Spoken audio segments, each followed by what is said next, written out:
Não vai aparecer gravando para vocês porque eu gravo aqui no meu computador mesmo, não gravo via Meet, eu gravo via Windows. Então já estamos gravando o nosso encontro aí do dia 21 de outubro de 2020, referente à disciplina de Fundamentos da Textualidade. Hoje com a ilustre presença, agradecer a presença do colega, artista textual, Marcos Groza, que eu brinquei com eles na semana passada, que chama Guimarães Rosa, mas não usa, né? Porque já tem poeta com esse nome, né? É, e, e eu queria pedir aí, que nem a Alana já ligou a câmera, quem puder manter a câmera ligada é sempre bem-vindo, né, para a gente poder trocar. Quem não puder, tudo bem, às vezes a internet não aguenta, sigamos deste modo. Então, agradecer a presença do Marcos, é um parceiro de bastante tempo já que a gente já se conhece e já trabalha juntos com alguns projetos. Rapidamente eu vou explicar o que se espera do encontro de hoje, meio passar uma pautinha, né? E logo depois já passo a palavra para o Marcos. Então, como eu já combinei com vocês lá no começo, haveria um momento onde eu convidaria um artista ligado à textualidade para fazer uma fala aqui com a turma. É, e até porque eu sou um músico, né? Então a gente sabe que na nossa graduação, né, licenciatura em arte, a gente não faz separações entre professores e áreas. A gente faz separações, as separações entre as áreas existem, né? Mas a nosso curso é um curso de arte, ele não se especializa em nenhuma das típicas linguagens, né? No nosso próprio projeto pedagógico a gente separa em quatro grandes corpos de conhecimento, né? Chegou aqui a Patrícia, seja bem-vinda.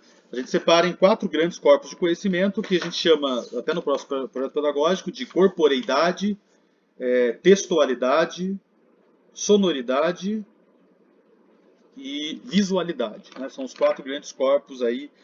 Inclusive, até essa reforma do nosso projeto pedagógico, que está primeiro ano que está acontecendo, essa versão nova é agora, né?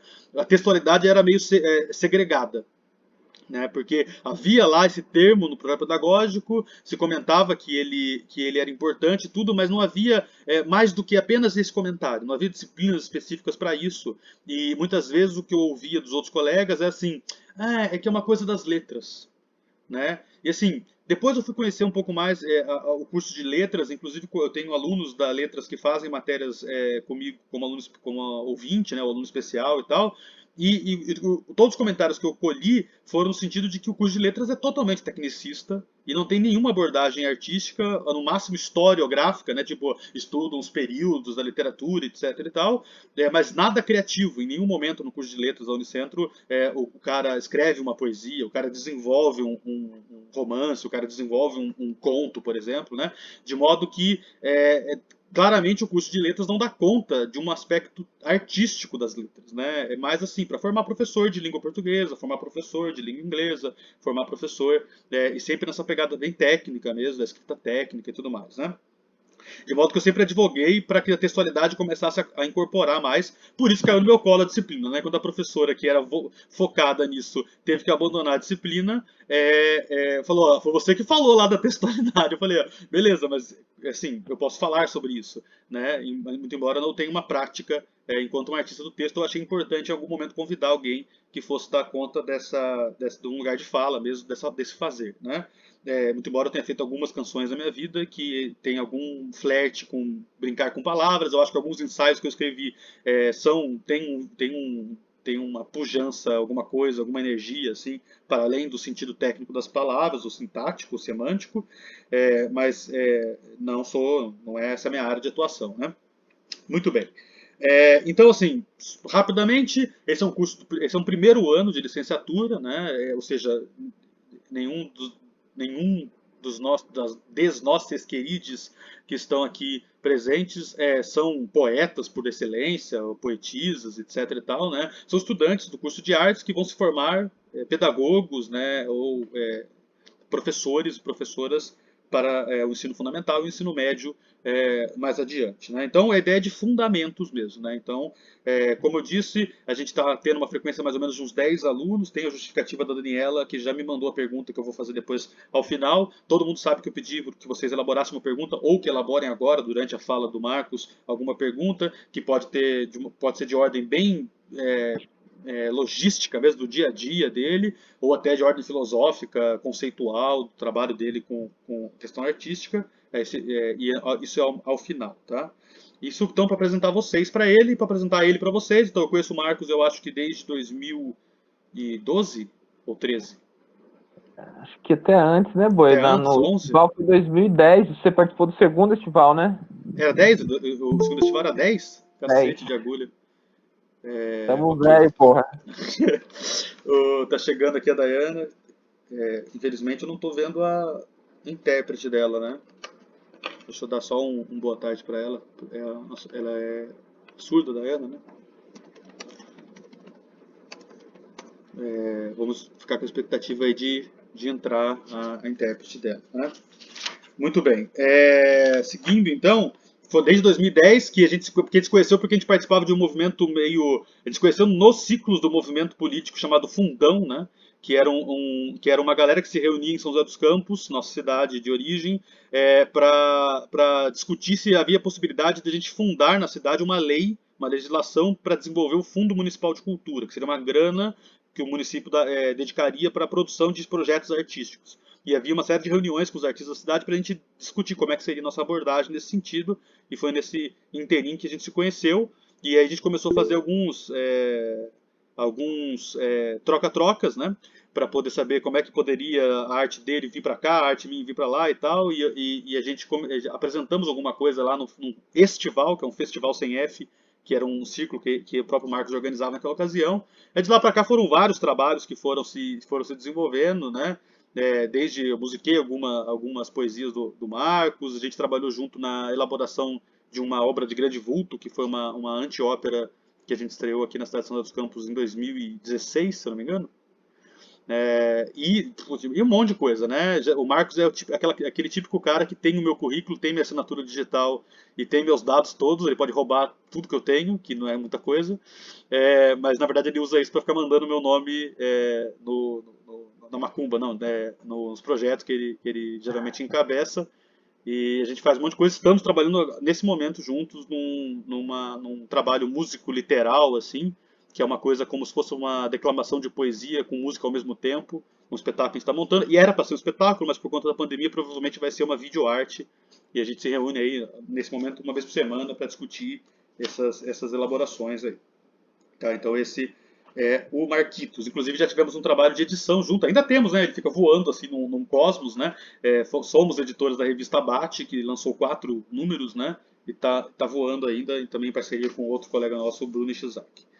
E aí eu passo a palavra para o Marcos, que eu pedi para ele montar alguma fala que falasse tanto da vida dele, no sentido de escolhas, de trajetória, né? Ele, por exemplo, é bacharel em filosofia, como é que será que foi decidir por optar pelo caminho da arte, essa coisa, e depois para falar mais especificamente sobre o lidar com o material, né? Como é que ele pensa a criação, como é que é o processo criativo, se é diferente quando ele pensa dramaturgia, poesia, ensaio ou qualquer outra coisa que ele faça ou venha fazer. Eu sei que ele no doutorado estudou a questão das artes visuais, uma questão ligada à visualidade, à cenografia e tal, então deixar bem livre para ele colocar também como é que outras coisas compenetram o fazer do texto dele, né?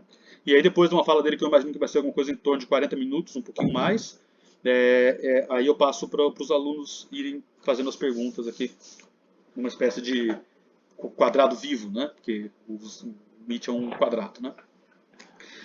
Por favor, Marcos, fique à vontade. Então, agradeço, Marco, aí pelo convite, pela possibilidade de trocar essa ideia. Eu gostaria de que fosse uma coisa bem assim, aberta, né? A hora que alguém quiser falar alguma coisa, que vier à cabeça, me lembrei disso, aí aquilo, a gente pode interromper e falar, né? Para quebrar assim esse gelo que já é esse sistema aqui de fazer isso pela internet, né? E agradecer vocês aí por me ouvir e, enfim, podem interromper, então, como eu já disse. Então, como o Marco falou, eu pensei de fazer uma fala de uns 15 minutos aí sobre a minha trajetória, falando mais uma coisa mais pessoal, e depois uns 20 minutos, 25 minutos, falar um pouco mais, assim, no sentido de como eu vejo a criação, trazendo até alguns elementos teóricos básicos para a gente pensar aí essa questão da textualidade, e como vocês vão ver, eu vou tentar sempre fazer um discurso assim, em relação a outras artes que eu não... eu vou especificar mais isso, mas eu não acredito muito assim nessa...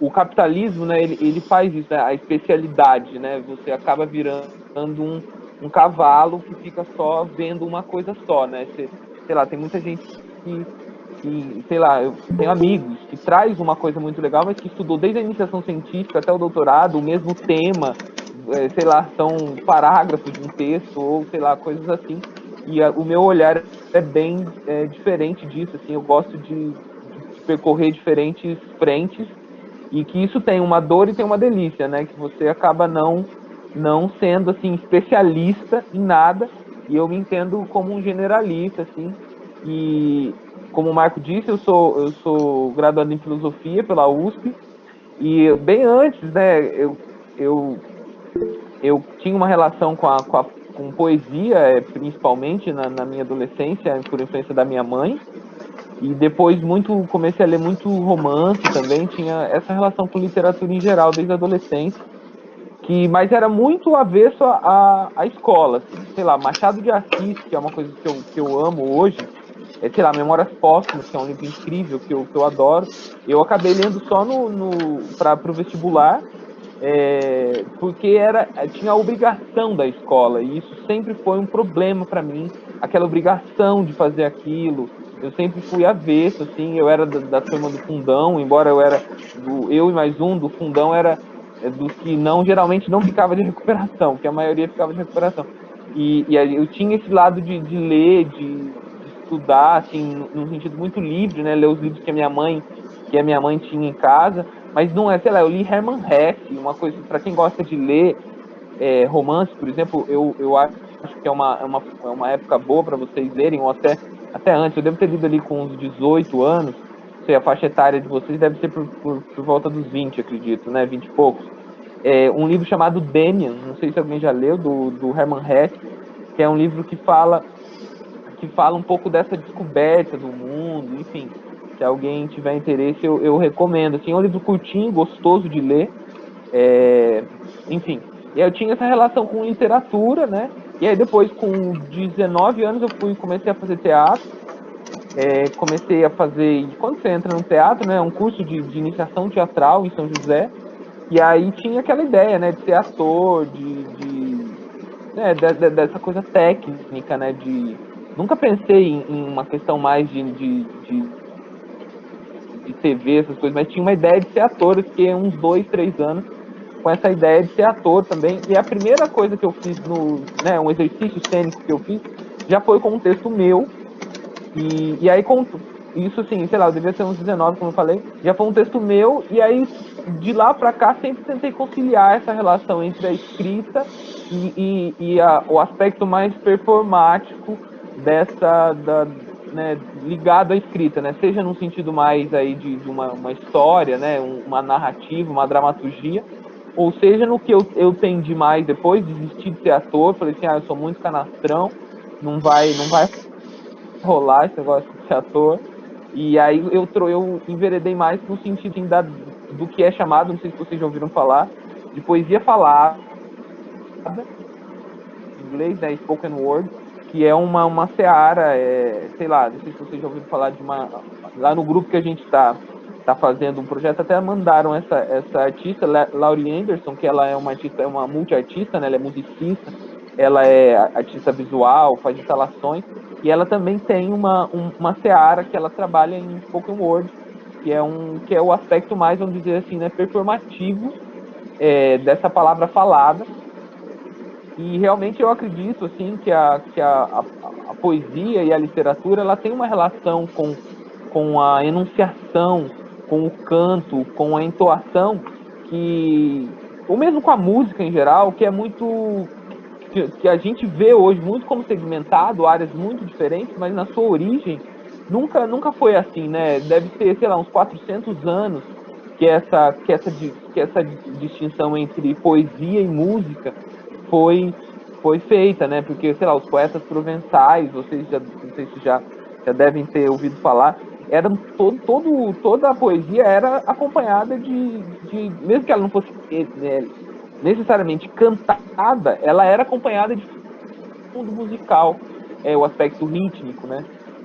E isso é muito para mim é muito caro, me é muito caro. Eu gosto de escrever livros, sim, um aspecto escrito também, mas eu acho que esse trânsito entre o falado, o entoado, a música, para mim é uma coisa muito importante. E aí teve uma época assim que eu era essa época que eu lia muito, né? Eu lia muito a Bíblia. Uma das coisas que eu li muito foi a Bíblia, e eu lia Fernando Pessoa e a Bíblia, assim, com uns 16 anos. E isso para mim era muito importante, e ao mesmo tempo era muito sofrido, porque, sei lá, eu chorava muito, eu era meio. Hoje em dia nem sei se fala mais emo, mas eu era um emo avonelético, assim, um emo antes do termo, assim. E aí eu ia na missa, eu tinha eu tenho uma formação familiar, assim, católica, né? Depois abandonei isso, mas eu ia na missa, tinha, assim, uma questão do sagrado, uma relação com a morte. Isso foi uma coisa que me marcou muito, porque até então, até os 17, 18 anos, eu queria ser engenheiro e fazer engenharia da computação. E eu cheguei até a fazer um curso de linguagem de programação. Eu até que me dava bem nisso, assim, acho que hoje eu estaria, financeiramente, eu estaria mais bem resolvido, mas não me arrependo de ter abandonado esse caminho aí. E aí, de lá para cá, isso sempre foi uma coisa marcante, assim, a relação com a finitude, a relação né, com a mortalidade, a relação com a fugacidade da vida, né, com esse aspecto das coisas que é muito transitório, né, e eu acho que a poesia nasceu para mim, se fortaleceu muito disso. E aí, quando eu desisti de fazer engenharia da computação, eu falei assim, eu não vou fazer graduação nenhuma, eu não vou estudar, porque a gente morre, não vale a pena ficar perdendo tempo com isso. Enfim, tinha essa uma visão, assim, meio maluca. Aí chegou uma hora, passado um tempo, eu continuava lendo, aí comecei a ler um pouco de filosofia, ainda antes de entrar na graduação, e falei assim, quem não faz graduação nenhuma e faz filosofia, acho que está na mesma coisa, então eu vou fazer filosofia, porque não fazer nada e fazer filosofia, na minha cabeça era mais ou menos a mesma coisa. E aí eu entrei num cursinho enfim, tinha várias questões, assim. E aí comecei muito essa relação com a leitura. E uma coisa que eu queria falar também, assim, né, o Marco até pontuou essa questão tecnicista. Na minha graduação, eu entrei com 19 anos na USP, e aí fiz em 4 anos e meio. E foi incrível, assim, sei lá, o aspecto, a relação. Porque filosofia, pelo menos na USP, é um curso de leitura. E é um curso de leitura, principalmente, né, de textos bastante pesados, assim, né, da tradição filosófica. Para mim, teve um aspecto muito importante, né, de conseguir enfrentar textos muito difíceis. Não sei, o Marco falou que vocês leem aí Benjamin, que eu acho que tem uma dificuldade significativa. E mais outros que estão aí para pensar próximo ao Benjamin, o Adorno, por exemplo, que é um cara, é dificílimo ler, assim, você tem que parar, ler, pensar sintaticamente, as orações, enfim, todo esse traquejo de leitura, a filosofia me ajudou muito. Por um lado, hoje, sei lá, como o Marco falou, hoje eu escrevo vários projetos, assim, escrevo meio com o pé nas costas, porque um texto de um projeto, ele é fácil de escrever perto de um texto de filosofia, né?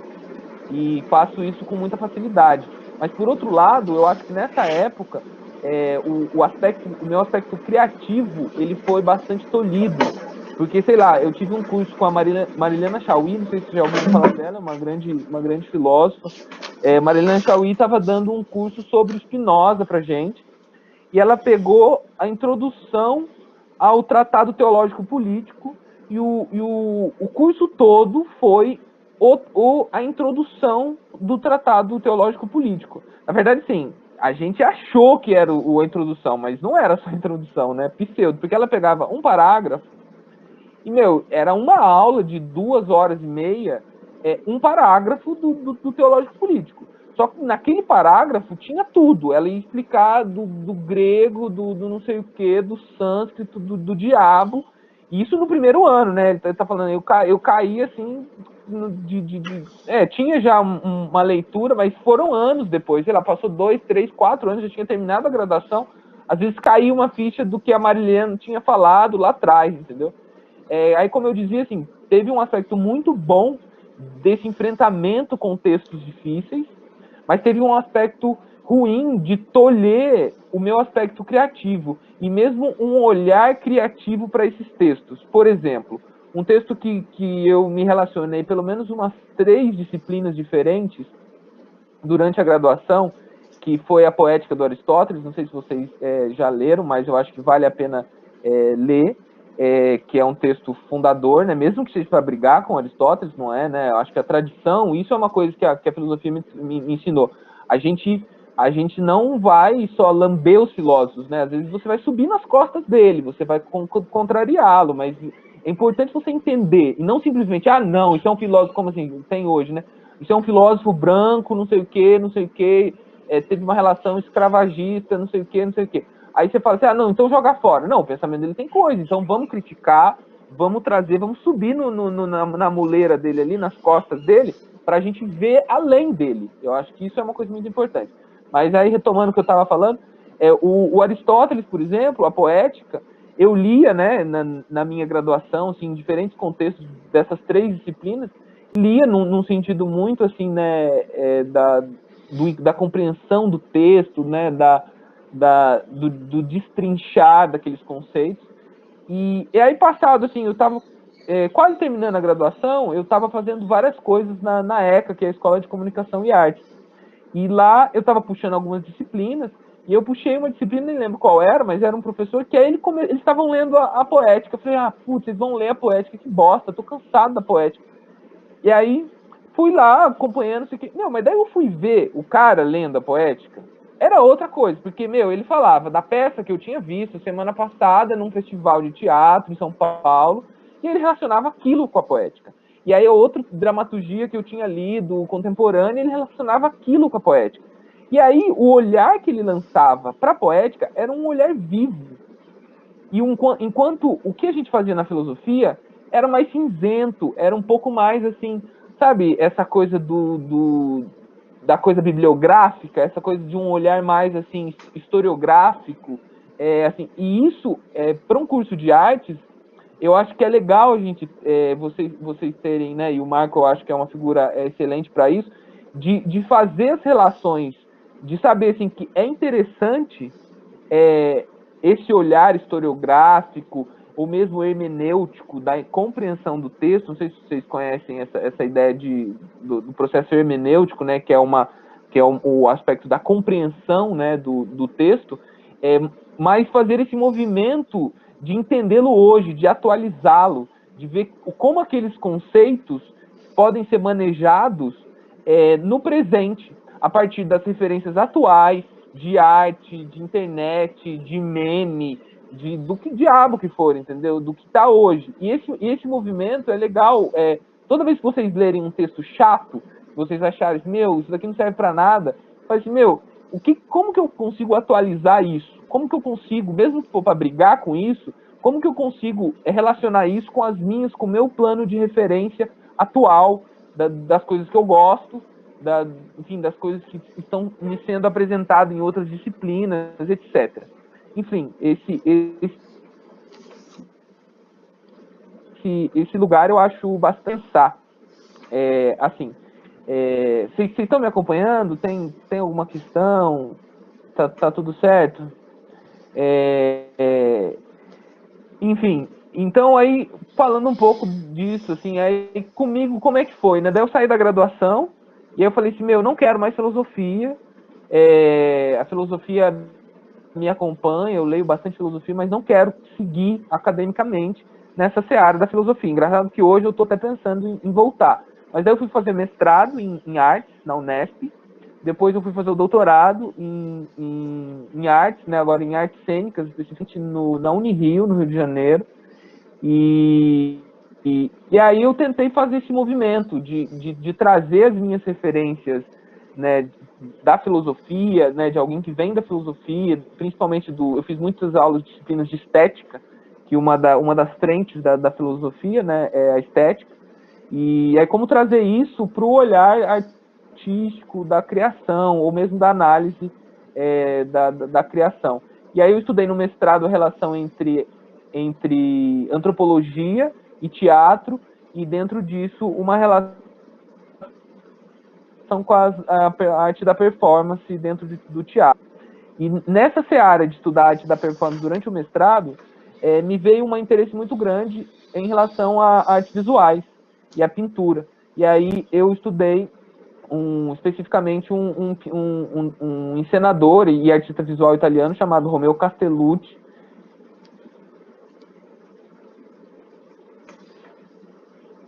Né? Ele é muito reconhecido.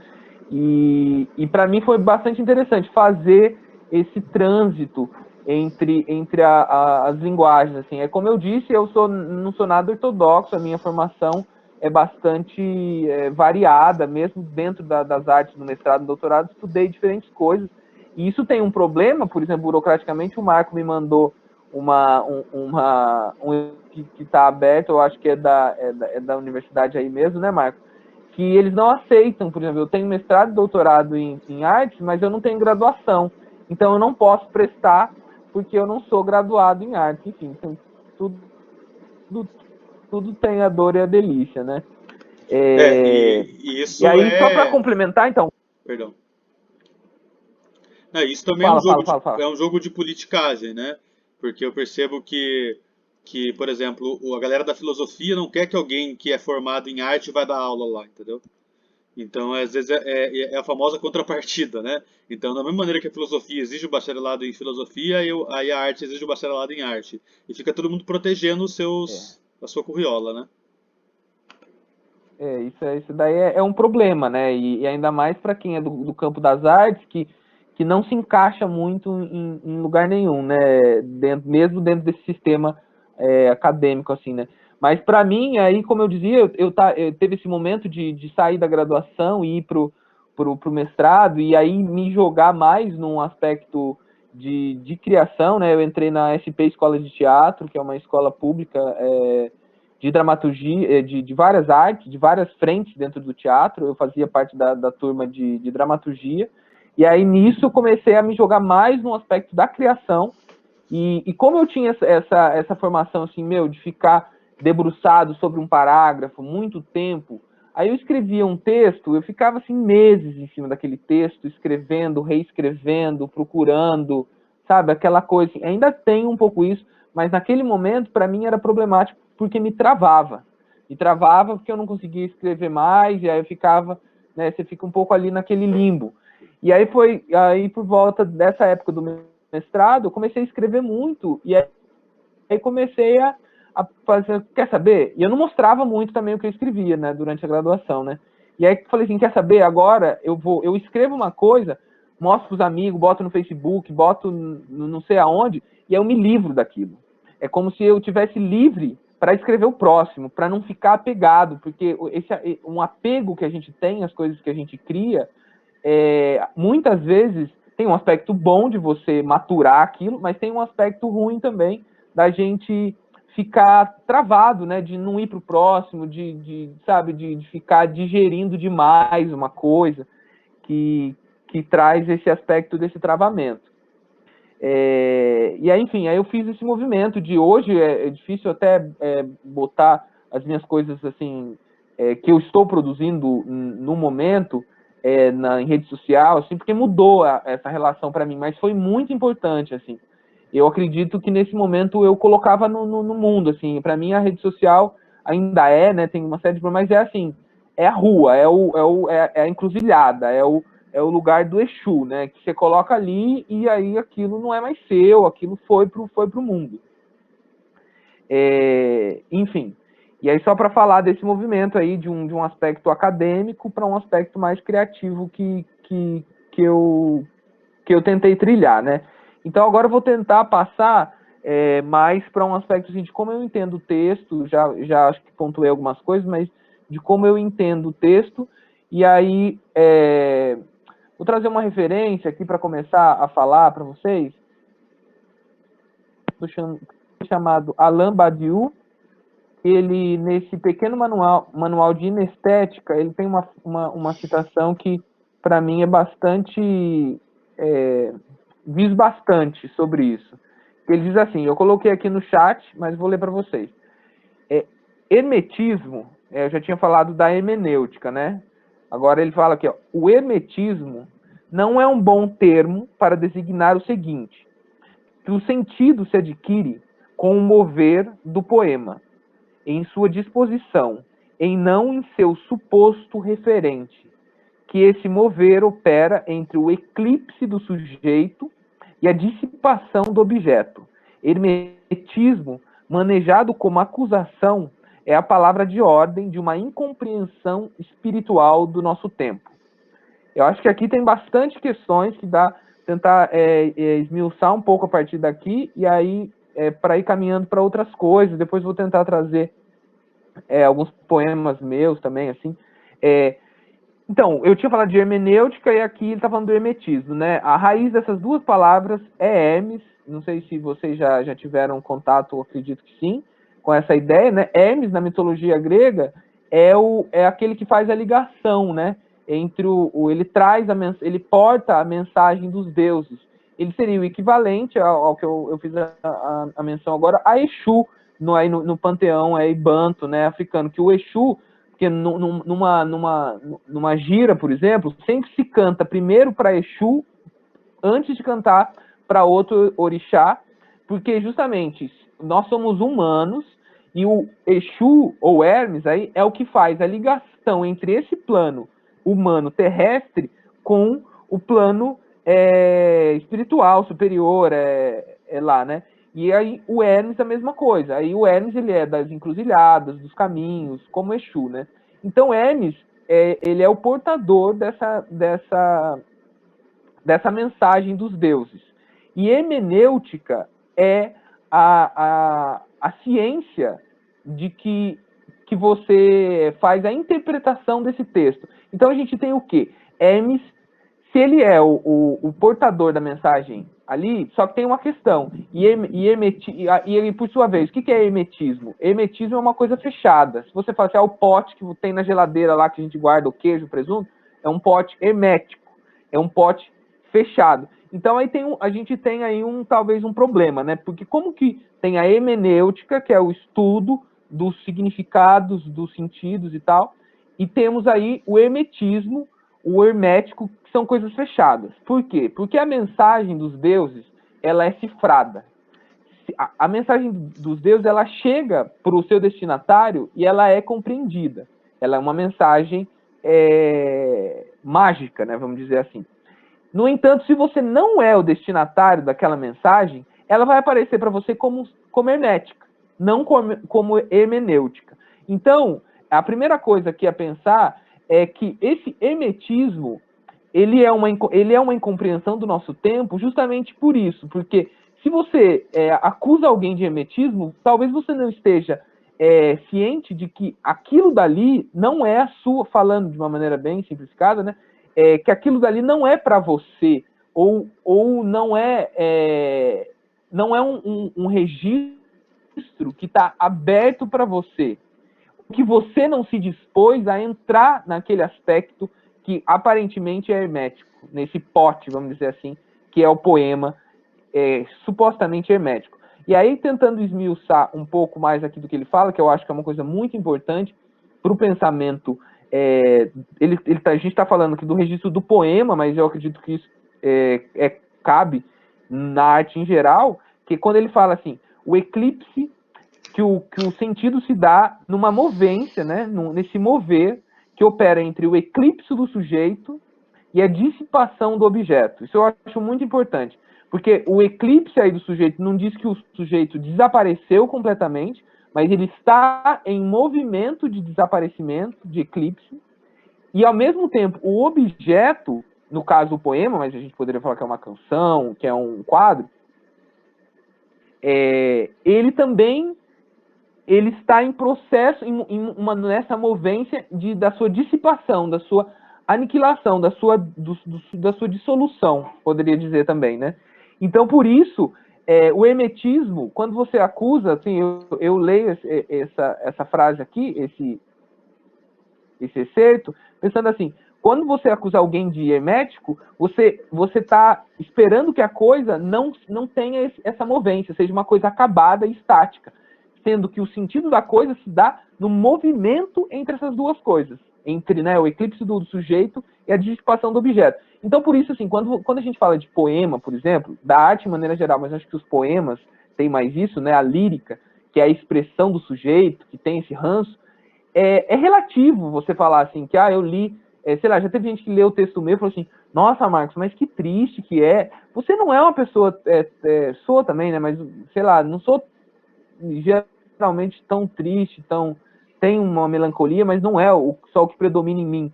Falou assim, nossa, mas isso é tão triste, por que você dá vazão a isso? Mas o que eu escrevo não é sobre mim. Para mim, o que ele está dizendo, o que eu escrevo não é sobre mim. O que um artista escreve não é só sobre ele, é sobre mim, também é sobre mim, mas não é só sobre mim, justamente porque o eclipse do sujeito está nessa movência. E ao mesmo tempo, pensando nessa dissipação do objeto, eu diria que a poesia não está nas palavras. As palavras, eu sempre digo isso, digo e repito, que as palavras elas foram feitas para mentir, né? As palavras foram feitas para mentir.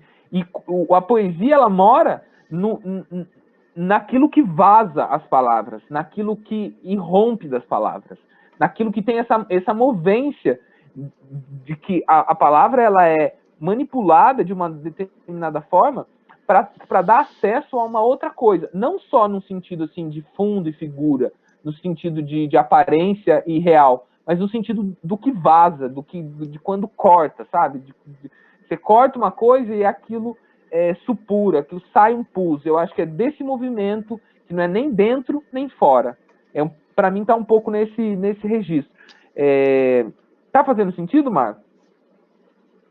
Eu acho que tá ótimo, e eu acho que é muito assim, aquele que acusa de hermetismo é aquele sujeito formado que apenas observa objetos em suas formações. Isso, Ou seja, isso, da poética aristotélica, né? Ou seja, é um isso, taxonômico, né? Enquanto isso, que a fruição artística precisa de um abandono do sujeito. Você isso. precisa deixar de ser um pouquinho para aquela coisa, enquanto não um objeto formado, mas enquanto uma energia Sim, fazer esse eclipse, né? perfeito. E aí tem uma coisa, já derivando daqui, tem uma coisa que para mim me é muito caro, essa ideia que assim, tem vários autores, isso principalmente eu bebi isso bastante no Deleuze, mas também num outro autor chamado Aby Warburg, que é uma relação assim, por exemplo, se você pega uma coisa recente para mim, assim, um poema do Cruz e Souza, que foi escrito no final do século XIX, ele é formal, ele tem rima, ele tem não sei o quê. Aí eu me relaciono com aquilo e eu falo assim, aquilo é chato, aquilo tem uma... Aí, eu gosto de Drummond.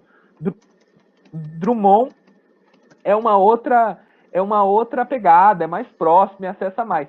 Mas como leitor, eu acho que assim, eu preciso ir justamente entender essa dissipação do objeto, que no caso do poema é o quê? Quais são as formas ali? A rima, a métrica, isso constitui o objeto poema. E se como a partir daqui do Badiou, eu posso pensar, a gente está pensando no eclipse tanto do sujeito quanto nessa dissipação do objeto, eu tenho que entender que aquele poema não se restringe àquela manipulação ali de rima, métrica, não sei o que, tem coisas que que atravessam essas formas, esse duro da forma, porque a forma é né, o mais rígido ali, assim. E aí é um movimento de compreensão, e aí eu acho que vale para a arte em geral também, que é o quê? É mudar um paradigma, que o Deleuze ele fala assim, o paradigma de uma relação que está entre forma e matéria. Aquele que se restringe, por exemplo, é isso que o Marco Antônio falou, né? Aquele que se restringe a essa forma, a essa coisa taxonômica, ele está fundamentado numa ideia de forma e matéria. Como eu disse, as palavras foram feitas para mentir, a poesia está para além das palavras, e eu acredito também que a música está para além das meras notas arregimentadas ali, né? é uma multiplicidade de coisas. Agora, você, vamos jogar fora as notas? Não precisa jogar fora as notas. As notas não é tudo, né? As palavras não são tudo no poema. E aí o Deleuze fala assim, desse paradigma que está baseado na forma, matéria, a relação entre forma e matéria, ele enfatiza um outro paradigma. Seria o paradigma forças, matéria. E aí, então, o modo como eu manipulo forças, eu arregimento forças em relação a uma materialidade. E aí, a forma que vai destinar... Porque, assim, não é jogar fora as formas.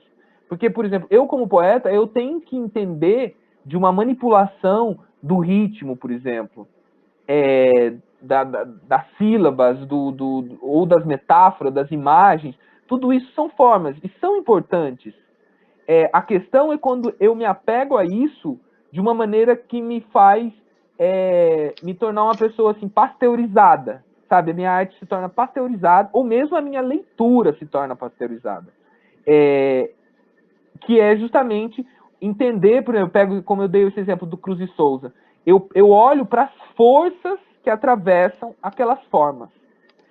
Então, sem jogar essas formas fora, dizer que elas não vale nada, eu simplesmente olho para o que está para além dela, para o que está do lado dela, para o que está atravessando e para acessar essa forma. Então aí a gente tem aí uma equação assim, tanto como criador quanto como leitor, toda vez que eu consigo olhar para isso o quê, né? Para essa relação entre forças e materialidades, eu me torno uma pessoa que não vou simplesmente dizer assim, não, essa arte eu não entendo, né? Que é isso daqui do hermetismo. Falo assim, isso daí é hermético, não vou me relacionar, não entendo. Porque, assim, claro, eu posso não gostar de uma obra, não é isso, assim, então eu tenho que gostar de tudo. Não, você não vai gostar, você não vai se identificar, aquilo não vai te atravessar. Mas como leitor, ou como professor, ou como criador, em todas essas instâncias, eu acho que existe esse olhar, assim, de analisar o que aquelas formas estão trazendo enquanto forças que as atravessam. Isso eu acho que é uma coisa bastante importante. Você acha que eu sou meio ruim com explicação? Você acha que eu me fiz entender, Marcos? Acha que tá Tá ótimo. Eu me lembro um pouco do Deleuze falando que essa composição forças-matéria, né, ficaria do lado das forças os modos de expressão e do lado da matéria a falsa dicotomia forma-conteúdo, né? isso, Porque não é uma dicotomia. A matéria abarca potências de forma e de conteúdo sempre juntas, isso, né? E do outro isso. lado os modos de expressão, né? É, e essa ideia de forma e conteúdo é muito assim, essa dicotomia, né? Porque são manipulações que a gente pode traçar, mas quando a gente traça isso de maneira absoluta, a gente está caindo nessa incompreensão espiritual que o Badiou está falando. Porque não existe essa oposição entre forma e conteúdo. As coisas estão entranhadas, é um plano trançado, é um plano emulsivo, como eu tento dizer. É, Agora, já caminhando para o final da minha fala, eu queria trazer e falar especificamente, né? Porque eu estava falando num sentido assim, né? Bem genérico das artes, né? Que é a ênfase nas forças e a forma como um destino, como né, nesse plano trançado que resulta da força empregada sobre uma materialidade. Porque quando você está criando, a materialidade de cada coisa, ela é específica. Aí não é genérico. Então, se eu pego um poema para fazer, ele é diferente de fazer uma canção, né? Porque tem a matéria que eu peguei para fazer, ela vai oferecer uma resistência. E aí é nesse plano da força empregada em relação à resistência que a matéria, que o material oferece, é que vai gerar a obra ou mesmo a leitura posterior dessa obra. Então, aí falando especificamente da linguagem, né, de poemas, ou mesmo de prosa, a gente pensar o quê, né? Assim, porque hoje, qual é o sentido de poesia, ou mesmo de prosa, né? A narrativa ainda tem um pouco mais de apelo, né? Se pensar, sei lá, numa série, a gente está lidando com narrativa. Mas a poesia ainda é o aspecto, assim, o aspecto lírico, né, ainda é mais segregado. Para que serve, né? Porque não serve para nada. Não serve para nada. Serve para quê? Serve para dar um barato, né? A gente pensa assim, a linguagem ela dá um barato, que nem o álcool dá um barato, a linguagem dá um barato. Agora, você pode não ter esse barato, como você pode não gostar de álcool, você gosta de fazer corrida e correr e ter um prazer, não do álcool, da corrida, muito mais saudável, não sei o quê. Você pode não gostar de poesia, você pode gostar de ler um livro, ler um romance, ou ver uma série, ver um filme, sei lá. Mas algumas pessoas, em todas as civilizações, vão ter uma brisa, né, dizendo assim, né, vão ter um barato com a linguagem. Então, esse barato sempre teve, sei lá, dos sumérios lá aos maias, aos indígenas, todas as civilizações têm pessoas que têm um barato com a linguagem. E esse barato com a linguagem transcende o aspecto semântico. Então, ele é uma ênfase no ritmo. Que, por exemplo, assim, às vezes eu escrevo bastante coisa, né, que eu penso que é para ser falada, e aí o aspecto rítmico está em primeiro plano, e aí tem o sentido e tem o ritmo. Mas às vezes, assim, uma das coisas que eu fiz uns tempos, faz um ano mais ou menos, mas que eu tinha esquecido, que me voltou, que é uma entoaçãozinha assim, Abocundu chamutei, chamutei, chamutei, Abocundu chamutei, chamutei, chamutei, na maquila divine, Samutanca Lenemara, Todiscode Maniola, Samuringa Casimere, Samu Candói. Enfim, são sílabas que você vai jogando. E aí, qual o sentido? Aí você vai numa peça de teatro, você lê um poema, pô, mas não entendi. Pô, mas o que vocês entenderam dessa língua que não é uma língua que eu falei aqui agora? Vocês não entenderam nada. Aí você pode, isso é uma bosta. Ok, pode ser uma bosta. Mas, assim, tem um aspecto rítmico, tem essa brisa, tem essa construção rítmica. E aquela coisa, aí você vai olhar para aquilo e fazer uma leitura. O gostar, ele pode estar envolvido ou não. E eu acho que isso, o olhar disso é muito importante. Porque uma coisa que eu sempre falo com o Marco, imagino que o Marco já deve ter falado para vocês, porque a coisa não tem sentido. Né? As coisas não têm sentido, as coisas fazem sentido. O sentido ele é produzido. Não falei assim, mas isso não tem sentido que você falou. Não tem sentido mesmo, assim. Abocundu chamutei, chamutei, chamo. Que sentido que tem? Não tem, ninguém vai entender. Você pode até tentar entender, chamutei, tem uma partícula que é um ei, que é parecido. Sabe, quando eu fiz eu não pensei nisso, mas aí fazendo a leitura, um ei. O ei pode ser uma terminação de um verbo no passado, se eu for considerar em relação à língua portuguesa. Então eu posso ir atribuindo sentidos a isso, mas aquilo em si não tem sentido. E no aspecto aí da leitura, eu acho que é importante, para mim é importante também falar que o criador, ele não detém o conhecimento sobre a obra. Por isso que não faz sentido, porque se a obra ela tivesse sentido em si, o criador ele teria assim, ele teria o domínio do sentido. E ele não tem o domínio do sentido, justamente porque o sentido ele é produzido no leitor, no ouvinte, sei lá, no espectador, no apreciador de um quadro e tudo mais. Enfim, eu acho que isso é uma introdução. Acho que aí já deu o tempo, né, Marco? Eu queria só trazer algumas referências aqui, que é para, sei lá, para depois vocês verem, que são coisas bem assim, que eu acho que tangencia o que eu falei.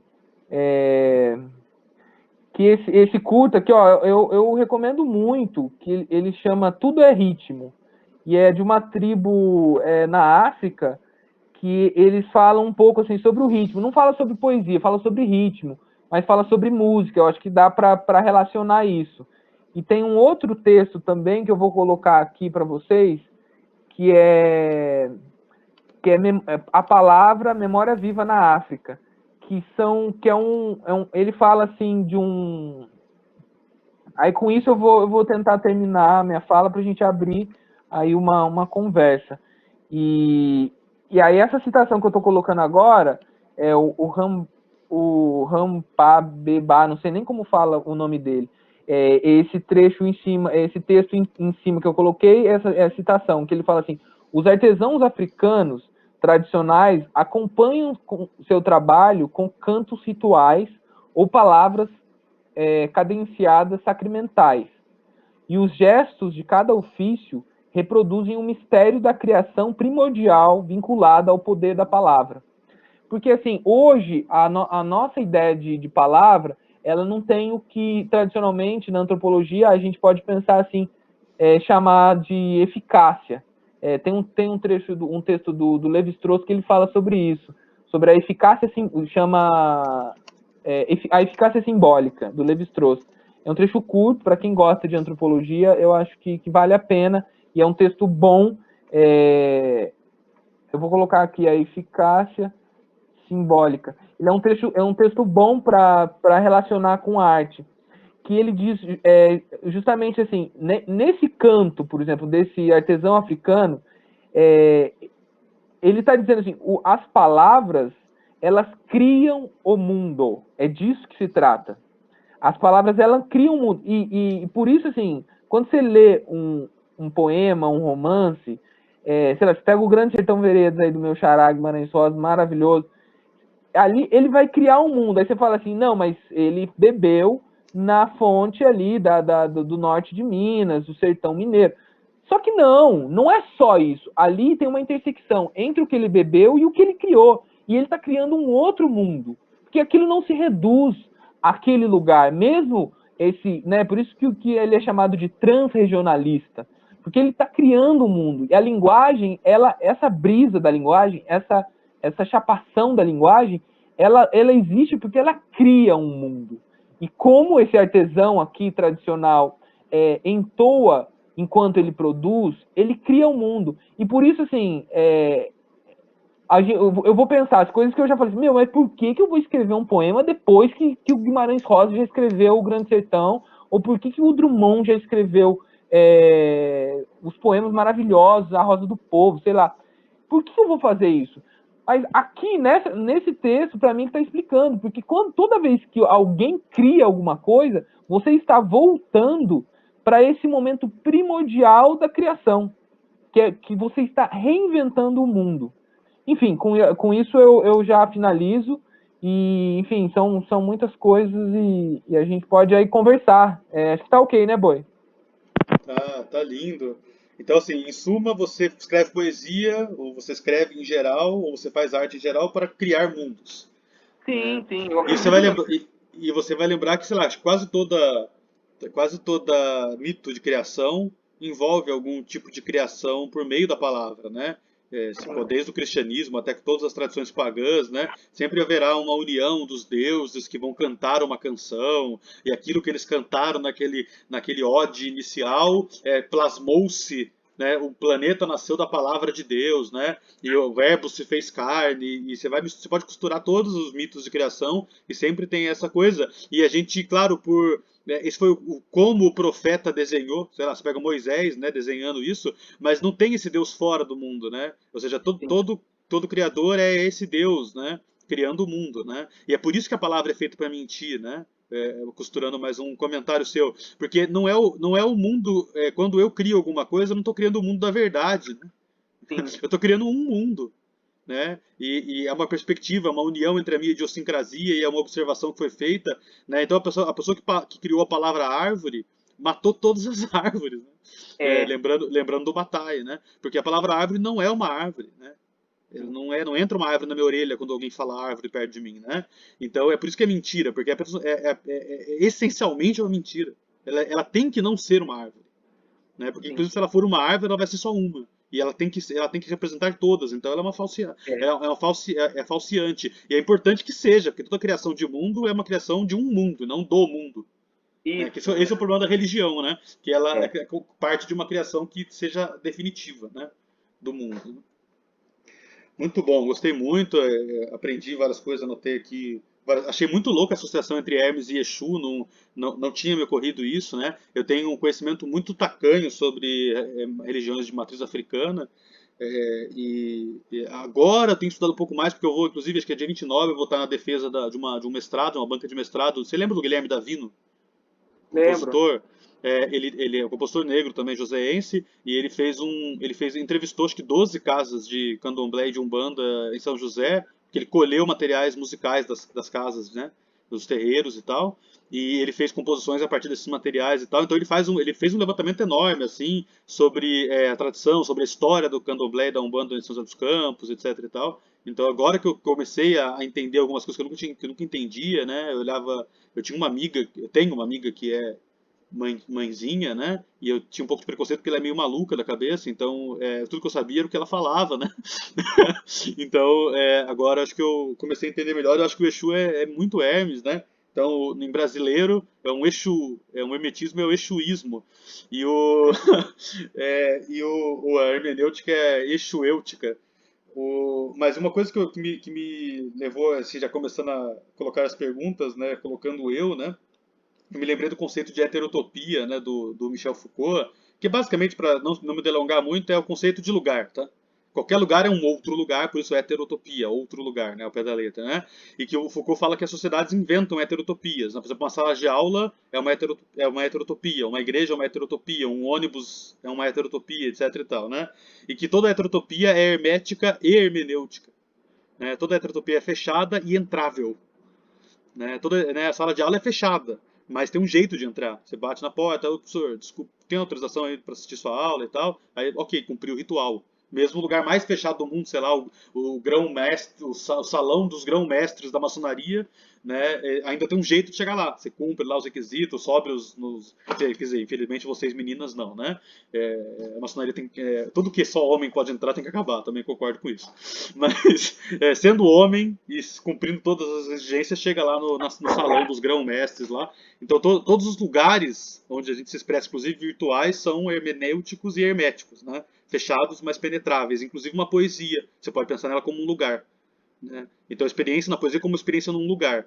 Ela é hermética e hermenêutica, né? Ela é fechada e entrável, né? Basta você abrir mão aí de concepções já muito duras e pré-estabelecidas. Muito bom, gostei aí, Marcos. Eu vou passar a palavra para os nossos camaradas aí, para quem está presente. Eu tenho uma pergunta já pronta aqui, de uma aluna que não poderia estar presente hoje, mas gostaria que vocês interagissem primeiro aí, na ordem que vocês quiserem, aí, quem se voluntariar, por favor. E também quem quiser comentar alguma coisa, também fica à vontade.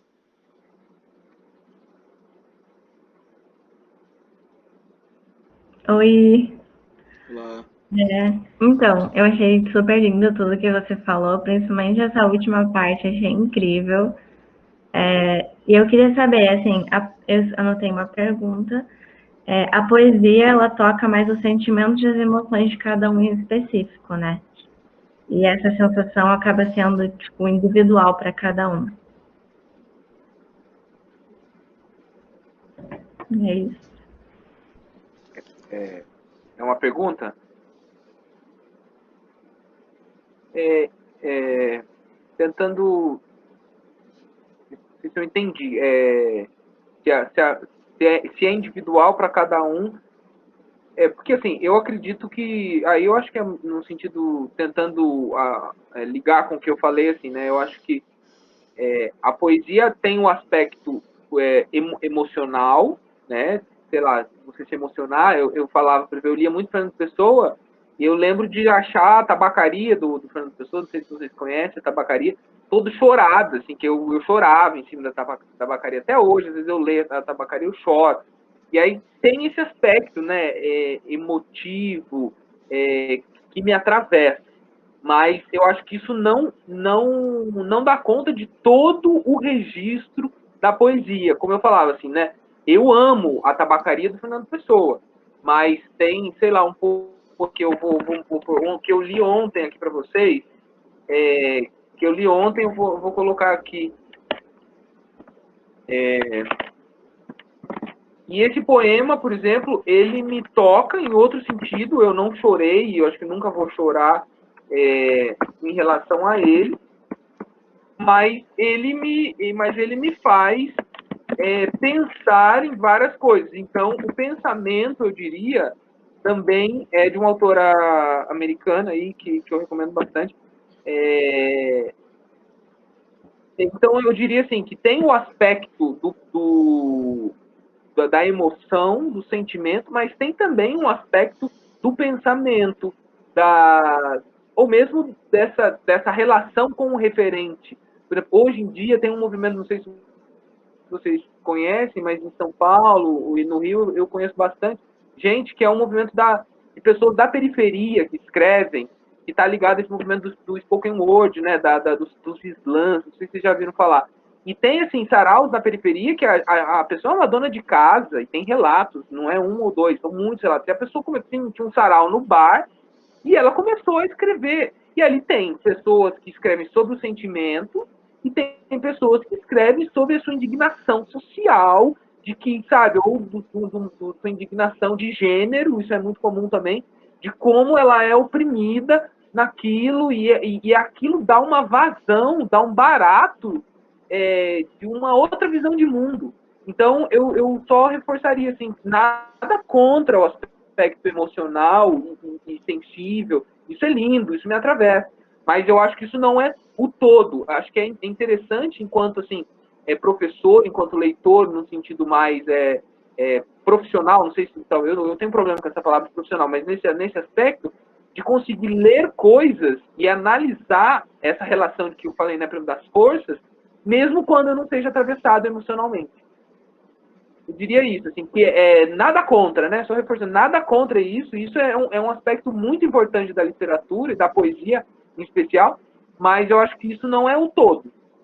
É legal a gente conseguir ler e como leitor, manipular as coisas, mesmo quando não sou totalmente atravessado emocionalmente. E eu acho também que uma dimensão da pergunta dela tinha a ver com e talvez seja importante que eu acho que você pensa assim, né, em não cair no subjetivismo, assim, né, porque ela perguntou se era único, né, aquele sentimento. Sim, claro, porque o sujeito ou a pessoa ou o corpo, né, é único, né, e ele encosta aquela obra, mas existe uma dimensão objetiva, né, que é um objeto que está colocado ali, que é reflexo de forças, né. Sim, não, eu acho que é isso. Eu não sei se eu também tinha entendido bem a questão dela, mas é justamente isso que você falou. Assim, eu acho que para pensar, é único e mais, é único naquele momento. Porque quando eu li a Tabacaria de Fernando Pessoa há 15 anos, e quando eu leio hoje, eu posso chorar igualmente ou me emocionar igualmente, mas as emoções são diferentes, porque eu sou outro. E o poema, para mim, é outro. Né? Claro. E é justamente, né, naquela citação que eu trouxe do Badiou, né, essa relação entre o eclipse do sujeito e a dissipação do objeto. Porque as coisas não estão pré-determinadas, fixas, acabadas, elas estão em movimento, inclusive o poema. Uhum. Ou seja, para não cair nos dois erros, que é o primeiro, que é de dizer assim, bom, como não é uma coisa única do sujeito, então existe existe um modo de produzir uma interpretação correta e definitiva. Não, não existe. Nenhuma crítica de arte vai ser correta e definitiva sobre um poema. Né? Mas também não cair no outro erro que é assim, vale qualquer coisa, cada sujeito Exatamente. e aí eu sinto assim, então pronto, né? Então, não, é É, sempre difícil, sempre complicado. eu acho que essa citação do Badiou ela é boa para pensar justamente isso, que é esse movimento. Porque quando você se restringe a uma das duas coisas, ou o objetivismo, que aí é o objeto, ou o subjetivismo, tá dentro dessa movência desses dois aspectos, que são, você nunca consegue, a gente fala em filosofia, né, reduzir uma coisa na outra, eles são irredutíveis. Muito bem. Pessoal, também quem quiser, por exemplo, eu gostaria de ser o próximo, pode mandar no chat, como se fosse para se inscrever, né? Ou então o próximo aí já se voluntaria também. Eu posso falar agora? Por favor, Lúcia. Então, quando eu fui pesquisar para fazer a pergunta, eu achei que em 2018 teve um ensaio teu que foi traduzido para espanhol e foi publicado em Barcelona. E eu queria saber, assim, como que você se sentiu quando tipo, você viu, meu Deus do céu, vai ser traduzido uma coisa que eu escrevi e tal. Olha que curioso, né? Na época eu achei que era em Barcelona, na verdade, quando eu fiz esse currículo, Eu achei, saiu na Espanha, eu achei que era Barcelona, mas não foi. Depois chegou o livro para mim em Madrid. Enfim, só um erro, assim, mas como. Aí eu falei assim, não vou nem corrigir, porque, eles falam do Brasil, eles acham que a capital do Brasil é Buenos Aires, né? Como tem a citação do. Não sei se vocês conhecem essa música do Tom Zé, que ele fala assim, todo mundo de fora acha que a capital do Brasil é Buenos Aires. Eu fiquei bem feliz, assim, esse ensaio, ele foi escrito para a revista que eu tenho junto com o Marco, a revista Abate, e aí ele foi publicado, né, em português, e aí teve essa chamada, eu enviei, e eu traduzi e enviei, e aí quando foi aceito, nossa, eu fiquei super, super feliz, assim, né, que tem um aspecto até colonialista, né? A gente tem um pensamento, mas enfim, eu não acredito em papel, sei lá, eu tenho doutorado, mas eu não acredito que eu não sou aquele papel, entendeu? Mas eu, como sou pobre, não sou assim, se eu fosse rico, eu não teria feito doutorado. Pra que mané doutorado? Mané, nem graduação teria feito, talvez. Mas como eu sou pobre e preciso galgar coisas, assim, mandar um projeto, por exemplo, aí o fulano olha lá e fala, não, ele teve um projeto em Madrid. Eu fiquei super feliz porque é um reconhecimento, mas sinceramente, se fosse na Luanda, eu também ficaria feliz, entendeu? Enfim, não jogando fora, assim, mas eu acho que eu fiquei bem feliz, assim, e é um movimento que eu quero fazer, de fazer mais coisas fora e tal, mas é um reconhecimento legal e é sobre o esquecimento, né? É um livro gigante, assim, deve ter, sei lá, uns 30 ensaios sobre esquecimento. É um livro branco, a capa branca. Assim. Enfim, fiquei bem feliz, assim, não saberia mais o que dizer. Assim, mas respondi a sua pergunta? O Marcos e eu tem um projeto faz uns 3, 4 anos para escrever um livro sobre o esquecimento. Só que até agora a gente só esqueceu. Né? A gente tem feito muito bem. Isso. E eu queria saber se escrever em espanhol esgarçou alguma coisa. O espanhol é bem próximo ao português, mas se esgarçou alguma coisa, você lembra que teve dificuldade para transmitir o mesmo pensamento? É engraçado, isso é uma pergunta legal. Tem uma palavra em espanhol que eu gosto muito, que é uma palavra de difícil tradução e que tem a ver com ali o contexto do ensaio, que foi bom, que é a palavra hondonada. Não sei se você alguém aí é de espanhol. Hondonada pode ser traduzido como um buraco, ou pode ser traduzido como um. Eu traduzi uma poeta argentina o ano passado, e eu traduzi, no poema dela, eu traduzi como erosão. E aí, hondonada é uma palavra que não tem uma tradução direta em português, né? Que tem esse nada, que é pensando etimologicamente, hondo é fundo, né? A mesma raiz de fundo, é um fundo nada. Aí pode ser um buraco, um abismo, sei lá, dá para traduzir. Eu traduzi como erosão nesse caso, que tem a ver muito com o contexto do poema dela.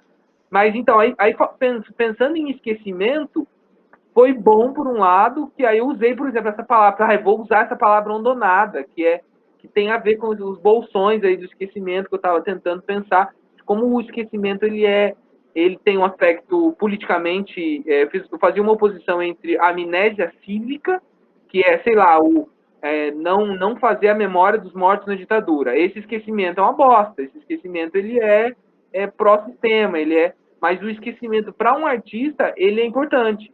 Porque, justamente assim, como eu falava, se eu ficar só lembrando, não, já teve Guimarães, já teve Drummond, usando a mesma língua que eu vou usar, eu não vou fazer, eu vou travar. O que eu vou fazer depois do Guimarães, bicho? O que eu vou fazer depois do Drummond? E aí eu preciso ter esse esquecimento, eu preciso voltar para essa ondonada, para esse fundo nada, e para chegar nisso. Enfim, e espanhol não é uma língua, eu não sou assim, não domino, posso dizer que eu escrevo à torta e à direita em espanhol, eu fiz essa tradução, uma amiga revisou, e eles também revisaram, mas eu até fiquei feliz, assim, nem teve tantos erros, e, enfim, tem essas traduções, sempre tem algo bom, né, como eu falei, do aspecto dessa palavra, e tem coisas que você perde também, né.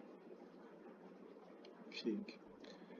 Quem gostaria de mandar a próxima? Eu posso perguntar? Pode, depois a Milena, eu faço a leitura aqui do dela. Pode ir lá. Tá, eu tenho uma pergunta muito séria. Qual o teu signo? Aquelas, não, brincadeira. Mas é claro que é Eu sei- peixes, olha, maconheiro pra cacete. Correto. A minha pergunta é bem chata, na verdade, bem acadêmica, me desculpe, meus colegas, mas, enfim, gostaria de saber, né, você falou muito sobre a questão do sentido, né, nas artes, a gente trabalha muito, assim, com coisas que não têm sentido, até mesmo nas últimas aulas, a gente, de fundamentos, a gente viu poemas do Roberto Piva, que são poemas que se você lê, você pensa, meu Deus, o que tá acontecendo? Então, eu gostaria de saber se você, no campo acadêmico, sentiu que há assim, uma dificuldade, principalmente na filosofia, assim, nesse campo mais teórico, formal, assim, de entender essa expressão mais artística. Sim, com certeza, principalmente na filosofia, eu tentei falar um pouco disso, né, de como era a relação com os próprios textos, né, eu dei o exemplo da poética, né, mas isso daria para pensar em outras coisas, de como tem esse aspecto mais cinzento, né, e aí por isso eu saí um pouco, eu saí do âmbito da filosofia, né, porque, por exemplo, o meu doutorado, eu tive a alegria de ser orientado por uma artista visual, e ela tá na academia, mas ela é artista visual, ela se entende como artista. E não tem, assim, aquela coisa acadêmica dura, entendeu? Assim, ela fala assim, ó, Marcos, ó, aqui precisa ter isso. Mas ela me deu uma liberdade, tanto que ela falou assim, ó, o legal é se criar um conceito, o legal é você trazer a literatura, o seu olhar de escritor para esse movimento. Então, eu tive uma alegria de estar nesse doutorado fazendo isso, assim. Embora, como eu estava ali dentro, eu não tenho como fugir 100% disso, porque senão eu não seria aprovado, né? A minha defesa não seria aprovada. E aí, a estrutura do meu doutorado, que eu até estou querendo tentar publicar, já reescrito um pouco, que aí tem uma estrutura assim, começo meio viajandão, cada capítulo eu começo meio, parece meio um conto, ou parece meio uma crônica, algo assim, e aí depois eu venho mais para um aspecto mais, né, tem citação, tem referência bibliográfica, esse movimento. E aí eu acho que hoje, na academia, eu acho que existe principalmente nas artes, né, que é o caso de vocês, existe uma porosidade pouco aí, né? Lembrando, um pouco maior. Enfim, eu acho que sim, assim, que justamente você tem que definir, né? Esse movimento que eu falava que no texto a gente falava do poema, né? Do aspecto subjetivo para o objeto, a gente está sempre nesse movimento, nesse vai e vem, do subjetivo para a questão mais do objeto, né? Qual é o objeto da sua pesquisa, por exemplo, né? Enfim, acho que respondi, né? Eu acho que no campo das artes, os trabalhos que são fiéis são muito chatos, são muito ruins, né? Eu acho que me interessam os irônicos e os satíricos, né? Que é um pouco isso, né? Você faz o formato todo aparentemente igual, mas você é uma piada que você está fazendo, né? Você está É, dominando um texto completamente enlouquecido para botar num formato, mas que qualquer um que vai ler as palavras mesmo percebe que tem um fluxo de enlouquecimento e não uma delimitação de objeto, como é que é o nome que eles adoram? Excluir as variáveis, né? É justamente o que interessa para o artista, né? É o é, variado, é a é. idiosincrasia, é o mínimo, né? E não a ordem geral, né? Então tá tendo esse espaço, mas você tem que ser satírico, não dá para. Eu ouvi falar que tem algumas teses assim que são obras de arte mesmo, tem algum lugar no mundo, do Canadá, tá acontecendo alguma coisa e tal, mas no Brasil ainda o máximo que você consegue fazer é uma sátira, né? Enquanto É, o trabalho da sua pesquisa. Agora, agora eu acho também que o problema por exemplo, talvez uma dimensão da pergunta da Valéria é tipo assim, não, mas e o rap? Porque você enquanto faz doutorado, enquanto vive trilha a carreira acadêmica, você continua artista, né? E se é, e se no fazer artista há uma influência desse pensamento, se dificulta, ou até de que maneira até não só a dureza da academia, mas uma dureza, por exemplo, do mundo dos editais, né? Ou seja, todas as durezas de formalismos, né? Ou até a dureza das personalidades das pessoas com quem se lida, né? E acho que eu já emendo aqui com a pergunta da Milena, que ela fala assim, né, qual foi o principal desafio que você vivenciou na sua carreira e como foi superado, né? Então, se você poderia elencar um grande desafio assim e como você superou, né? Porque às vezes não é nem um edital que te castra, mas é a convivência com outras pessoas que têm uma visão muito endurecida de como deve ser feito, como é o certo, etc. Nossa, os desafios eles são diários, né? Eu não, é até difícil pensar qual é o principal desafio. É, mas eu acredito que seja a questão financeira, assim, eu diria que é isso.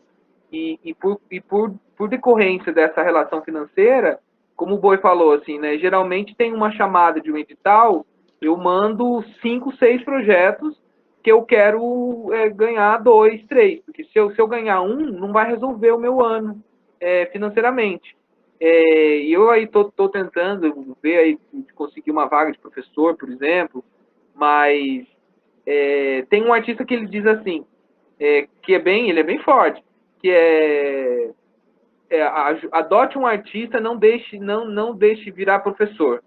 E eu pensando em mim, eu sou professor também, dei aula vários anos, estou afastado há alguns anos, mas me considero professor, diria a mesma coisa, que adote um artista, não deixe virar produtor cultural, porque hoje em dia, muitas vezes eu me pego, assim, sabe, dias a fio, trabalhando em planilha, trabalhando em orçamento, trabalhando sabe, em coisas duras, em coisas que não são da ordem da criação. Então você fica muito tempo lutando para conseguir um dinheiro para você criar lá na frente. E aí o povo acha que vida de artista é só, né, fumar maconha e não sei o quê. Depende se o artista é bem nascido, tem uma grana, e talvez seja isso mesmo. Mas no meu caso, sempre é correr atrás de dinheiro, né? O Boi sabe também, é sempre a gente correndo atrás de dinheiro. E como foi superado, então ele não foi superado, ele está sendo superado diariamente. Esse desafio ele é constante. Assim, eu não sou de uma família pobrezinha, mas o ano passado, por exemplo, ganhamos um projeto e agora passou de novo, que é o projeto que a gente está tocando junto aí com o Boi, mas aí o cara perdeu, por causa de documentação, ele devia para a prefeitura, não sei o que, a gente perdeu. Meu, eu passei vários meses, assim, não passando fome, mas passei vários meses, assim, eu ia pra feira com R$ 20, e aí ia pra xepa, entendeu? E aí a vida sempre foi assim, tá sendo superado. Não sei se saberia dizer a superação real. Foda. E eu me lembro assim nessa linha de citar alguém sobre ser professor, né? Eu me lembro de uma frase um pouco oposta a essa, mas claro que depende muito de pessoa para pessoa, mas do Rogério Skylab, né? Uma vez perguntaram para o Skylab se ele achava que a pior época da vida dele foi quando ele era funcionário público do Banco do Brasil, né? E ele falou que não, foi ele que agradece muito ao Banco do Brasil e que é fundamental um artista não viver de arte. Então, não, mas isso é incrível, porque assim, eu falei essa frase, mas não no sentido assim de denegrir a imagem do professor, longe de mim, Sim, não é por aí. É na ideia assim de que às vezes você pagar o preço, pagar o tributo da burocracia, né? Seja sendo professor, seja sendo produtor cultural, só ficar no Excel, não sei o que, não sei o que, não sei o que. E nessa linha também, a Clarice Lispector, que, meu, quem não leu, eu acho que é para ontem, ela falava assim que, meu, eu sou amadora, eu quero continuar sendo amadora. E é isso que faz a minha arte. Eu acho isso incrível, ela pensar isso, porque todo aquele que se julga muito profissional, sim. meu, eu acho que ele se enrijeceu. Ele se identificou com essa figura do artista profissional, sabe? Eu tenho bastante problema com isso. Sobre trajetória eu gosto de falar isso, assim, tipo, porque eu me lembro do Nietzsche comentando alguma coisa assim, não sei aonde, talvez no Ecce Homo, alguma coisa assim, tipo, mano, a vida tem custo. A vida custa. Você come todos os dias, caga todos os dias, né? Não é custo de dinheiro, é custo de energia, de matéria, né? Então, a ocupação que você tem que ter é a ocupação que, depois que você se ocupa ao longo do dia nela, ainda sobra alguma coisa, né? Então, aí, por exemplo, pro Skylab era ser bancário. Ele É, conseguia depois ir pro estúdio e gravar um monte de disco maluco, né? Pra mim, por exemplo, é ser professor, porque é uma coisa que me custa pouco. Agora, se eu tivesse que escrever esses editais todos que o Marco escreve, eu não ia fazer nada. Eu não ia fazer nada, porque a coisa mais chata do mundo é preencher uma planilha orçamentária, assim, né, para mim. Mas então, assim, é uma coisa assim, ao pensar a vida do artista, todo mundo aqui, ninguém aqui é, que eu saiba, pelo menos ninguém aqui é filho de magnata e tal, é pensar em como pagar as contas e ainda sobrar força, né? É, Sobrar esses fluxos, exatamente, né? exatamente. Muito bem, eu tenho uma pergunta que veio também da Daniela, que eu falei, que ela não poderia estar presente hoje. Ela perguntou o seguinte: quais são suas influências hoje, além das mais clássicas e acadêmicas? Influências que você tem percebido no seu trabalho e que vem desse momento de likes e shares. Ou seja, assim, mas achei bem interessante assim, se existe alguma coisa que penetra você, que atravessa você e que vem desse mundo de likes e shares, ou seja, alguém que você conheceu em redes sociais ou que compartilhou alguma coisa, ou, Ah, ou até de mundo do meme mesmo, né? esse poema, por exemplo, aí que eu joguei aqui para vocês da Edna, eu vi numa rede social e eu já tinha visto essa autora, mas tinha lido muito en passant, e esse poema me marcou e, enfim, eu acho que aí eu não sou ortodoxo, para mim não faz diferença entre ver uma rede social ou ver um livro. E agora, como que tem me marcado? Deixa eu pensar, não sei. Eu tenho, não sei, uma referência. Não, se você tiver, por exemplo, alguma lembrança aí de algum artista que você segue, que seja muito ativo, né? No sentido até, mesmo se você não lembrar agora, depois você pode até compartilhar com a gente, eu posso compartilhar com os alunos, né? Para eles poderem seguir também, né? Nesse sentido de, porque assim, acessar Guimarães Rosa é pelo livro, né? Mas Aham. nesse sentido de se você indicaria alguém que é ativo em redes sociais e que publica seus Ah, tá, materiais, né? entendi, entendi. Olha, eu indicaria um artista que eu gosto bastante, e ele é bem ativo em rede social, é um artista negro, ativista, chamado Moisés Patrício. Ele tem uma série, eu até ainda quero escrever sobre ela, chama Aceita, que ele usa a mão dele em vários contextos e, e ele reflete sobre o racismo, sobre uma série de coisas assim.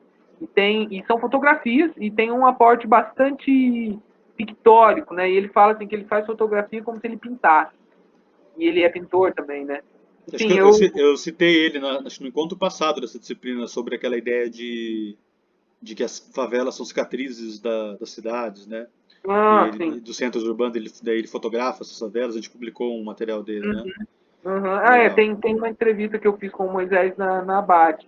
E eu acho que vale a pena muito conferir o trabalho dele, que ele é bem ativo, principalmente no Instagram. Uhum. Show de bola. Alguém mais? Ah, você quer ir, Rodrigo? Pode ir, depois eu leio da Patrícia. Tá. Eu tenho duas perguntas. Talvez as perguntas pareçam meio toscas. Tá dando para me ouvir? Sim. Tá. Tá. A primeira é se a poesia, para escrever, ela é mais técnica ou mais sentimento?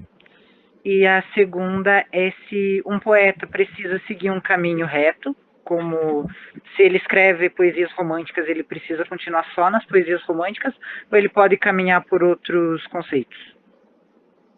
Legal. Então, a primeira, eu acho que a gente tocou mais ou menos nisso aí ao longo da fala, né? É, eu acredito no que as duas coisas precisam conviver, Rodrigo. Que, por um lado, você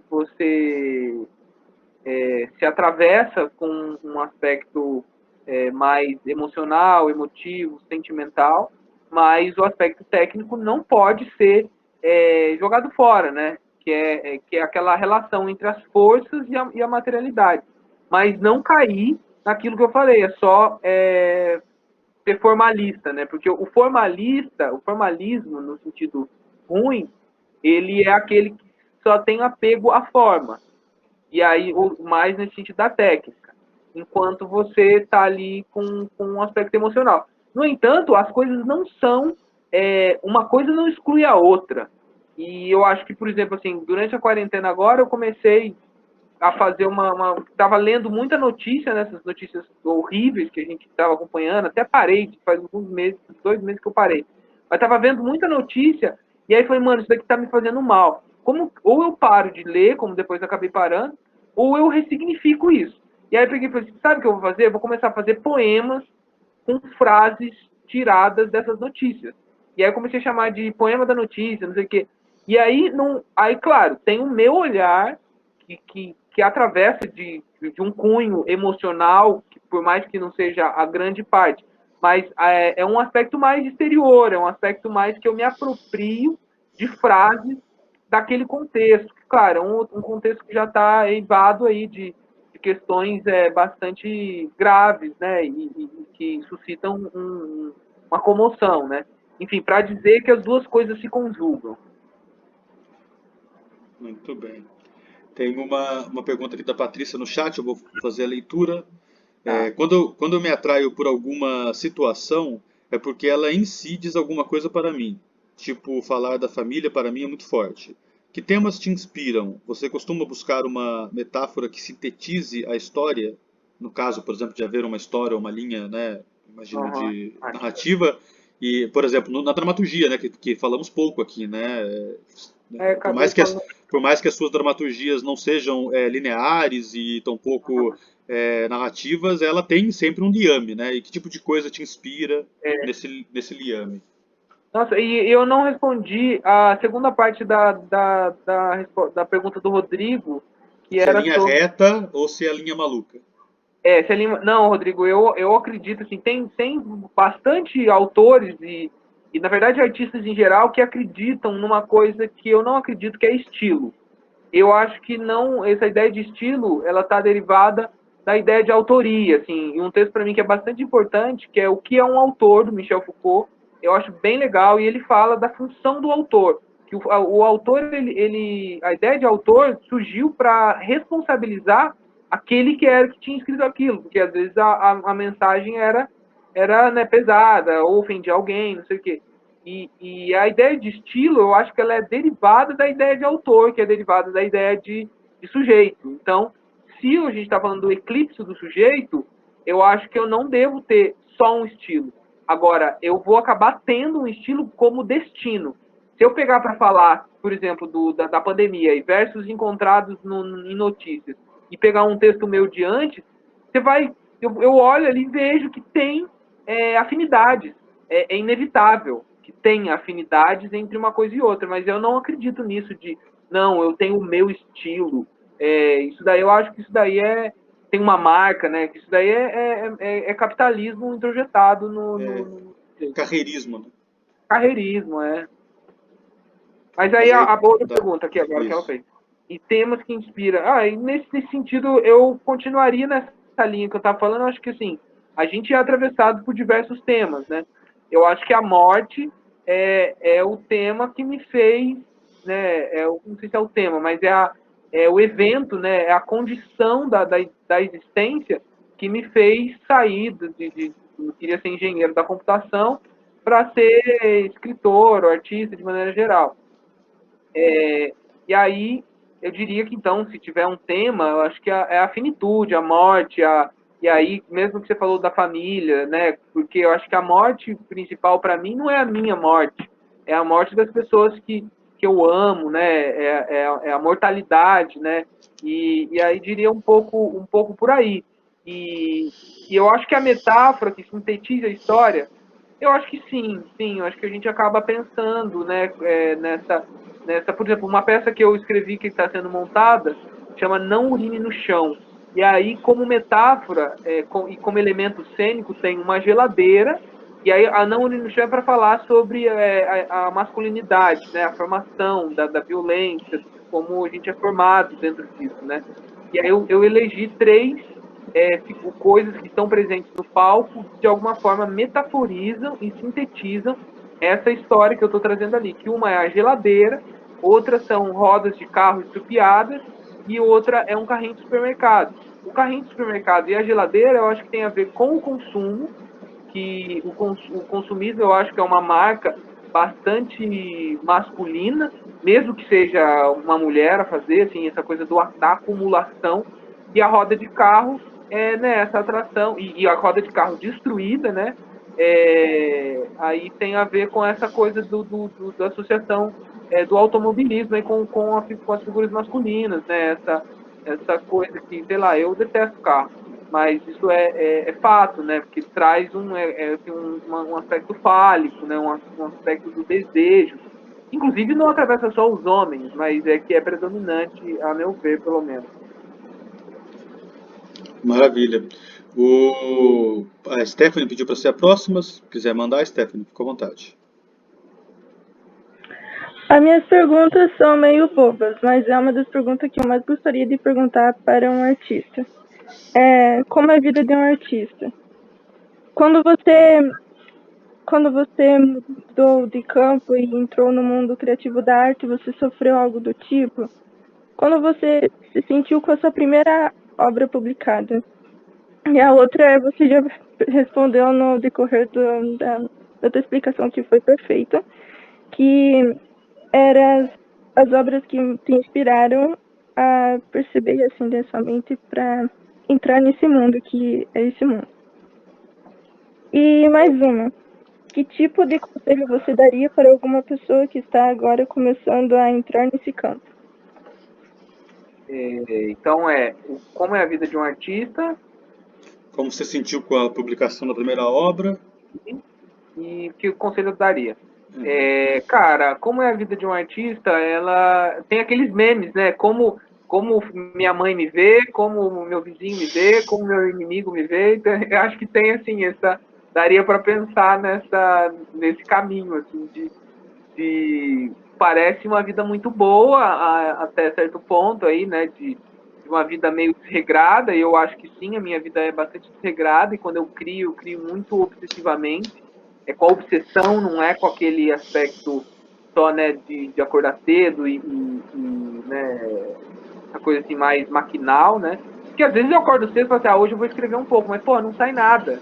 Ou que sai não me agrada. E aí, enfim, aí tem esse aspecto bastante cotidiano que traz uma angústia. Eu acho que a vida do artista, eu acho que envolve uma angústia e a relação com a negação. E aí, já pensando na questão da primeira obra, nossa, para mim, eu me arrependo de ter lançado o meu primeiro livro. Eu acho que não que eu me renegue integralmente, eu acho que tem poemas bons, mas eu acho que tem muita coisa equivocada. E aí eu me senti bastante angustiado, assim, no dia seguinte eu abri o livro e falei assim, nossa, mas esse livro aqui é uma bosta. E ao mesmo tempo eu depois gostava. E aí, enfim, eu acho que pra mim a vida de um artista ela é bastante angustiada e inquieta, assim. Eu acho que para quem gosta de tranquilidade e remanso, eu acho que não deve tentar ser artista. E qual o conselho eu daria? Poxa, sei lá, leia o Cartas a um Artista Quando Jovem, do Rainer Maria Rilke. Não, como é que é? Cartas a um Jovem Poeta, do Rainer Maria Rilke, não sei se vocês já conhecem, a Alana já falou na sua cabeça, vocês conhecem. E aí, da minha parte, assim, esses dias eu vi, o conselho que eu daria, assim, um artista falando, desista. Mas, assim, não no sentido de que realmente desista, mas saiba, assim, que você vai enfrentar muitas dificuldades, ainda mais no Brasil, né? E se arme de maneira, não arme, né? Não arminha, né? Não arminha. Mas se imuna de maneiras a você vencer o sistema, assim. Por exemplo, quando a gente manda um edital, você vai ali meio criar uma estratégia que não é do seu coração.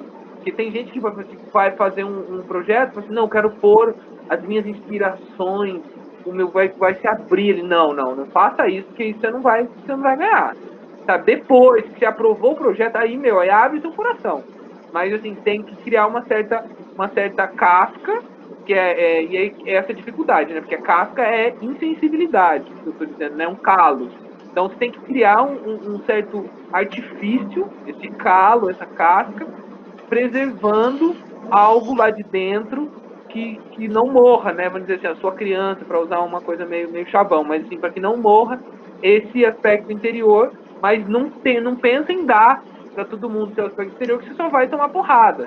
E eu acho que é desse calejar que você vai entender, pelo menos para mim é assim, você vai entender que a negação vai ser constante, diária, as pessoas te negando, e você obstinado. Eu acho que um artista crie uma obstinação. Eu acho que eu diria isso.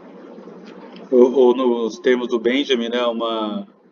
Como é que ele fala? É uma revelação messiânica profana, né? O messianismo profano, né? Que E não é um ótimo. messianismo sagrado, né? Mas é um messianismo profano. Muito legal, obrigado, Stephanie. Acho que a Gabriele perguntou. Eu gostaria de saber qual foi seu primeiro poema e qual você mais gosta. Você lembra do seu primeiro poema? Sabe falá-lo? Não, falá-lo eu não lembro, mas eu não gosto dele. Ele falava assim, eu estava apaixonado. Eu morei, eu tô aqui na roça, né? Fica a uns 100 quilômetros lá de São José dos Campos, aqui na divisa entre Minas e São Paulo. E eu morava aqui, 6 meses eu morei aqui, tava devia ter uns 15 anos. E eu estava apaixonado por uma menina da cidade, e aí eu escrevi um poema, assim, tipo, amor, não sei o quê, ódio, não sei o quê, amor, não sei o quê, sabe? É deprimente, mas, enfim. E qual eu mais gosto?